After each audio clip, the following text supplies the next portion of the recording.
جب بہت زیادہ دولت ہوتی ہے تو پھر بھی آزمائش ہوتی ہے، بہت زیادہ شہرت ہوتی ہے تو پھر بھی آزمائش ہوتی ہے، بہت زیادہ چاہنے والے ہوتے ہیں تو پھر بھی آزمائش ہوتی ہے۔ اچھے حالات سے بھی یہ بندہ آزمایا جاتا ہے اور برے حالات سے بھی، بلکہ میں آپ سے عرض کروں غریبوں پر آزمائش کم ہوتی ہے، امیروں پر، مالداروں پر، مشہور لوگوں پر آزمائش۔ وَاعْلَمُوا أَنَّمَا أَمْوَالُكُمْ وَأَوْلَادُكُمْ فتنہ، مال اور اولاد آزمائش ہے، فتنہ ہے، زیادہ آزمایا جاتا ہے بندہ۔ اللہ تعالیٰ انسان کو آزماتا ہے۔ اب کرنا کیا ہے؟ اب کرنا یہ ہے کہ آزمائش کے لیے ذہنی طور پر تیار رہنا ہے۔ یہ جو دنیا ہے یہ مومن کے لیے قید خانہ ہے۔ جو لوگ آپ کو بڑے سکھی بھی نظر آتے ہیں، نہ ہو بڑا پروٹوکول ہے، بڑے آ رہے ہیں بڑے جا رہے ہیں، ان کے بھی کبھی قریب ہو کے دیکھیں گے تو دکھ مل جائیں گے آپ۔ بلکہ میری ایک بات یاد رکھیے گا، جتنا بندہ بڑا ہوتا ہے اس کے دکھ بھی اتنے بڑے ہوتے ہیں۔ ایک ٹائم ایسا آتا ہے جب آپ کو صرف سننی ہے، آپ کسی کو سنا سکتے، سارے تو آپ سے مشورہ لے رہے ہیں تو آپ کس سے لیں؟ سارے آپ کو دکھ سنا رہے ہیں تو اب آپ نے کس کو سنانے ہیں؟ سارے تو اپنی باتیں آپ سے کر رہے ہیں تو آپ نے اپنی بات، تو جتنا بندہ بڑا ہوتا جاتا ہے اس کے دکھ بھی اتنے بڑے ہوتے جاتے ہیں۔ اس لیے حالات کا اتار چڑھاؤ تو انسان کے ساتھ رہے گا، اور پھر اسی طرح کا معاملہ مراتب کے اختلاف کا ہے، مراتب کا اختلاف بھی رہے گا، کوئی امیر رہے گا کوئی۔ مجھے بتائیے مزدوروں کی ضرورت ہے کہ نہیں دنیا میں؟ تو اگر سارے ٹھیکیدار ہو جائیں گے تو مزدوری کون کرے گا؟ لیڈر اگر سارے بن جائیں گے تو کارکن کون بنے گا؟ سارے امام بن جائیں گے تو مقتدی کون بنے گا؟ سارے استاد لگ گئے تو شاگرد۔ تو اللہ تعالیٰ نے یہ نظام بنایا بھائی، لیکن بس ایک بات ذہن میں رہے کہ کوئی بھی مالدار کسی غریب کو حقیر نہ سمجھے۔ اب مراتب کا اتار چڑھاؤ ہے، اس میں بھی پریشان نہیں ہونا چاہیے، یہ اللہ تعالیٰ نے بنایا ہے۔ اور اگر قرآن مجید کی جو آیت جو لفظ میں پڑھنے لگا ہوں، اگر یہ آپ سمجھ جائیں نا اور اس پر ایمان رکھیں پورے طور پر، تو پھر تو غریب آدمی کبھی پریشان ہو ہی نہ، پھر تو کہے جہاں میں ہوں بالکل ہوں۔ اللہ تعالیٰ نے قرآن مجید میں فرمایا وَلَوْ بَسَطَ اللَّهُ الرِّزْقَ لِعِبَادِهِ، فرمایا اگر اللہ تعالیٰ اپنے سارے بندوں کی روزی کشادہ کر دیتا، سب کا رزق اگر اللہ وسیع کر دیتا، لَبَغَوْا فِي الْأَرْضِ، تو زمین میں بغاوت ہو جاتی، یہ فساد برپا کرتے، بغاوت کر دیتے اگر سب کی روزی۔ کچھ لوگ کہتے ہیں جی میں غریب ہوں، تو میں کہتا ہوں زکوٰۃ تو نبی پاک نے بھی کبھی نہیں دی، حضور پر بھی فرض نہیں تھی، اتنا مال ہی کبھی جمع نہیں ہوا۔ اگر مال میرے بھائی بہت ہی زیادہ عظیم ہوتا تو سب سے زیادہ سیدہ فاطمہ کے گھر ہوتا، وہاں تو مہینہ مہینہ چولہا نہیں جلا۔ اگر دولت بڑی عظیم ہوتی تو سب سے زیادہ سید عائشہ کے حجرے میں ہوتی۔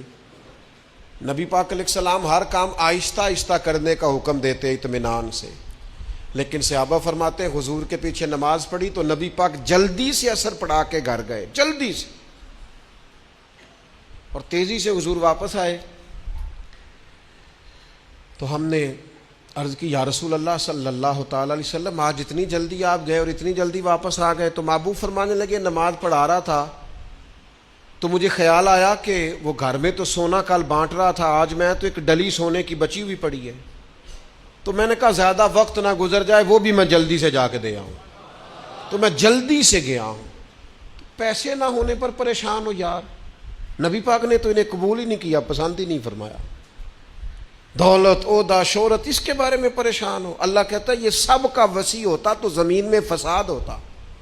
لہذا مقصد حیات کو سمجھو، صرف عہدے کا اوپر نیچے ہونا یہ کمزوری کی علامت نہیں ہے، اپنے آپ کو اس سے نکالو۔ اگر اللہ تبارک و تعالیٰ نے کہیں رکھا ہے انسان کو تو یہ اس کے لیے فائدہ مند چیز ہے۔ پھر ایک بات یہ ہوتی ہے، بہت سارے دوست آ کے پوچھتے ہیں جی میں جو کام بھی کرتا ہوں ناکام رہتا ہوں، جو کام بھی کرتا ہوں پیچھے رہ جاتا ہوں، جو جدوجہد بھی کرتا ہوں میرا کام آگے نہیں چلتا۔ حضرت عیسیٰ علیہ السلام نے نہ گھر بنایا، نہ نکاح فرمایا، ایک پیالہ تھا ہاتھ میں. ایک دن انہوں نے دیکھا کہ ایک آدمی چلو سے پانی پی رہا تو پیالہ بھی صدقہ کر دیا. وہ ایک اینٹ کا تکیہ رکھتے تھے. ایک دن انہوں نے ایک شخص کو دیکھا کہ بازو بچھا کے اس نے تکیہ بنایا ہوا ہے تو وہ اینٹ بھی کسی کو دے دی, تیرے کام آ جائے گی. اس خلوص کے ساتھ انہوں نے دین کی تبلیغ کی. لیکن قوم نے کیا کیا؟ معاذ اللہ انہیں سزا دینے کے لیے, پھانسی لٹکانے کے لیے آ گئی. وہ تو اللہ نے کرم کیا, آسمانوں پہ اٹھا لیا. اتنی سخت محنت کے باوجود بھی ان کی ظاہری حیات میں ساری قوم ان کی فرما بردار. پھر مجھے بتائیے, حضرت عیسیٰ دنیا سے کامیاب تشریف لے گئے کہ نہیں؟ جناب عیسیٰ دنیا سے وہ کیوں کامیاب گئے کہ اللہ نے جو ڈیوٹی ان کے ذمہ لگائی تھی وہ ڈیوٹی انہوں نے پوری کی ہے. ہم اپنی ڈیوٹیاں پوری کریں, صبح دکان وقت پہ کھولیں. گاہک تو اللہ بھیجتا ہے, رزق تو اللہ دیتا ہے. ہم جا کے محنت پوری کریں. لیکن یہ جو نتیجہ اپنی مرضی کا مانگتے ہیں نا, میں نے جیتنا ہی جیتنا ہے. جیتنا تو شرط ہی نہیں, کھیلنا شرط ہے. جیتنا تو شرط ہی نہیں. مجھے بتائیے نا, حضور علیہ السلام موجود ہیں, ظاہری طور پر سارے جلوے, پر احد کے اندر بظاہر مسلمانوں کو ناکامی ہو گئی تھی. ظاہری طور پر کفار جیت گئے تھے, تو کیا حوصلے ٹوٹ گئے؟ اس کے بعد کیا کہا مسلمانوں نے, اب ہم نہیں نکلیں گے میدانوں میں. بظاہر حدیبیہ کے موقع پر کفار سخت شرطیں منوانے میں کامیاب ہو گئے تھے, تو کیا پھر مسلمان دل چھوٹا کر جاتے؟ او ملت کے جوانوں, ہر بات میں کمزور پڑ جاتے ہو. او جی مجھے بڑی دیر ہو گئی, میرا کوئی اتنی کچی باتیں کرتے ہیں بعض اوقات کے دل کرتا ہے یار تو کیا بات کرتا ہے, اٹھ باندھ کمر کیوں ڈرتا ہے. پھر دیکھ خدا کیا کرتا ہے. قرآن مجید کا کبھی آپ انداز دیکھیں نا سمجھانے, ولا تہنوا ولا تحزنوا وانتم الاعلون ان کنتم مؤمنین. فرمایا کمزور نہ پڑنا, غم نہ کھانا, بس پکے مومن رہنا. فتح اللہ تمہیں ہی عطا کرے گا, غلبہ اللہ تمہیں ہی عطا کرے گا. لہذا یہ ساری چیزیں اللہ پہ چھوڑ دیں. جتن جتن تہار کوئی کھیڑے, تو ہارن کھیڑ فقیرا, جتن دا مول کوڈی پیندائی, ہارن دا مول ہیرا. دنیا میں کچھ لوگ اس طرح بھی میدان میں نکلتے ہیں جو ہارنے کے لیے نکلتے ہیں. چھوٹا بچہ کہتا ہے اپنے ابا جی سے پنجہ لڑائیں. سچ بتاؤ, ابا جب چھوٹے بیٹے سے پنجہ لڑاتا ہے تو جیتنے کے لیے لڑاتا ہے؟ بیٹے نے بازو پکڑا ہے, پنجہ ملایا, باپ گر گیا اور ساتھ پتا کہتا او ہو کنی طاقت ہے. او نہیں طاقت جناب, آپ خوش ہو رہے ہیں کس بات پہ کہ بیٹا جیت جائے تو مزہ بڑا آتا ہے, یہ کامیاب ہو جائے تو مزہ. لیکن آپ سمجھیں اس بات کو جو میں سمجھانا چاہ رہا ہوں. یہ کامیاب کب ہوا ہے؟ ابا جی کو ہرا کے. اس وقت یہ جو جیتا ہے اور باپ خوش ہو رہا ہے اپنے آپ کو ہرا کے, اور بیٹے کو کتنا خوش ہے, وہ کہتا ہو بلے بلے کنی طاقت. بیٹا دوڑ کے آیا ہے, گلے لگا, باپ گر گیا, او مجھے گرا دیا, دیکھو کتنی طاقت ہے. یہ کیوں کہہ رہا ہے؟ حوصلہ افزائی کر رہا ہے. یہ گر گیا ہے اور گر کے راضی ہے, یہ ہار گیا ہے اور ہار کے, تاکہ میرا بیٹا جیت جائے. او یار اگر تو پیچھے رہ گیا ہے تو تھوڑا راضی ہو جا. باقی مسلمان جو آگے نکل گئے, تھوڑی دیر کے لیے تو کہنا یار میں پچھلی صف میں ہی صحیح, پر دیکھ تو صحیح میں کتنوں کا پہرے دار ہوں. نبی پاک علیہ السلام نے فرمایا 2 آنکھیں دوزخ میں نہیں جائیں گی. ایک وہ جو اللہ کے خوف سے روئی, اور ایک وہ جس نے اسلامی سرحد پر پہرا دیتے ہوئے جاگ کر رات گزار دی. اس سپاہی کو کوئی نہیں جانتا جو بارڈر پہ کھڑا ہے, لیکن وہ جاگ رہا ہے نا, آنکھ کھلی ہوئی ہے نا, تیرے لیے جاگ رہا ہے, میرے لیے جاگ رہا ہے. وہ چاروں کونوں پہ بارڈروں پہ جو سپاہی کھڑے ہیں وہ تیرے میرے لیے کھڑے ہیں. ان کی آنکھیں جاگتی ہیں تو باقی سارے سوتے ہیں. وہ رات جاگ کے پیچھے رہ کے, وہ عام لوگ ہوتے ہیں, ان کے عہدے بھی کوئی نہیں ہوتے زیادہ, لیکن وہ پیچھے رہ کے بہت ساروں کے محافظ ہوتے ہیں. تو بھائی کچھ نے پیچھے بھی تو رہنا ہوتا ہے نا, سب نے لیڈر نہیں بننا, کچھ نے کارکن بھی بننا ہوتا ہے. حضور جب سفر پہ جاتے تھے تو 1-2 صحابہ کو کہتے تھے تم نے سب سے پیچھے چلنا ہے. کیوں؟ فرمایا کوئی بچہ پیچھے رہ گیا، کوئی جانور پیچھے رہ گیا، کوئی سامان پیچھے گر گیا تو ذرا اٹھاتے آنا. تو وہ ہیں سب سے پیچھے، پر کر پھر بھی کوئی ڈیوٹی رہے ہیں. چلو ہم کچھ بندے پیچھے نہ رہ جائیں. جتن جتن ہر کوئی کھیڈے، تو ہارن کھیڈ فقیرہ، جتن دا مل کوڈی پیندا ہی، ہارن دا مل ہیرا.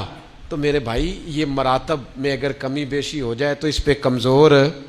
ایک خاص چیز آپ سے عرض کرنے لگا ہوں، اور یہ شاید پہلی دفعہ میں ایسا کروں گا. میرا دل کرتا ہے آج میری گزارش ہوگی، میں آپ سے طلب کروں گا، مہربانی کریں آج نہ اپنی زندگی کی پچھلی ساری کوتاہیاں یاد کریں، سستیاں یاد کریں.